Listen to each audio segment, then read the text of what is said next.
Having started high school before COVID-19 arose and having to go through the roughest period of time finishing high school during the peak of COVID-19 takes a huge toll on mental health, especially social media.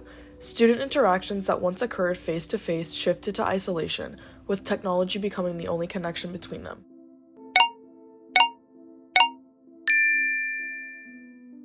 May 22nd, 2022, 7:25 a.m., waking up for school to a text chain between all the freshmen freaking out saying they weren't going to school.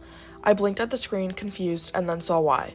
A senior I knew, someone I texted just 2 weeks earlier like everything was normal, had plastered his Instagram story with graphic threats to hurt himself, ominous mentions of bombing the school, and a chilling declaration that his death day would be graduation day.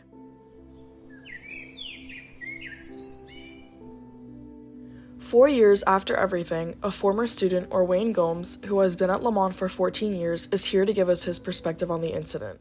I did feel unsafe. The only thing was, I remember there was, one instance before COVID that was similar to that. We were in middle school, so I didn't feel as attached, but since we were all in high school, it just felt, more serious.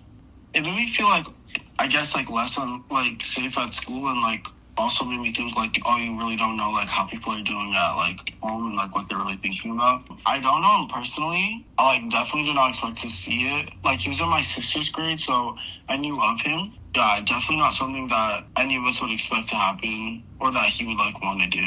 I didn't see a problem with, allowing him to stay once, everything got figured out, I guess. I just wish, they took into more into account, mental health afterwards, with all the rest of the students, I think the problem with the school is, they like to pick and choose, which issues to speak about. I feel like they could have held assemblies about, mental health, or, this is where you could go to, speak to anyone.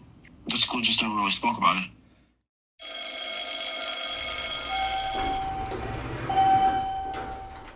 Now, here to speak about that day is my mother, Anna Lee, who worked on the LCA, which is the PTA of Lamont, throughout my 7 years at the school. Hearing what happened, she was shocked. She had never experienced something like this before, the fear of knowing that your child could be in danger, even in a safe place like school. My first thought was that I could not believe that violence was right here in our community. I had seen the parents leave the school when they were spoken to, and they were very upset. And then when it came time for graduation, the student body parents were very visibly worried that the student might show up with a firearm. So it was very upsetting. I found that situation absolutely terrifying, especially being in New York City, where it's very easy to show up around any corner, and where the location of graduation was, it's very easy to just show up with a gun. There's stores everywhere, there are corners everywhere, there's subways. So I was shocked that the threat was essentially, in our community, in our own backyard, and to our students. Shocked. On the day of graduation, she had my dad stand outside the school ballroom from the time I went in to rehearse to the very end of graduation.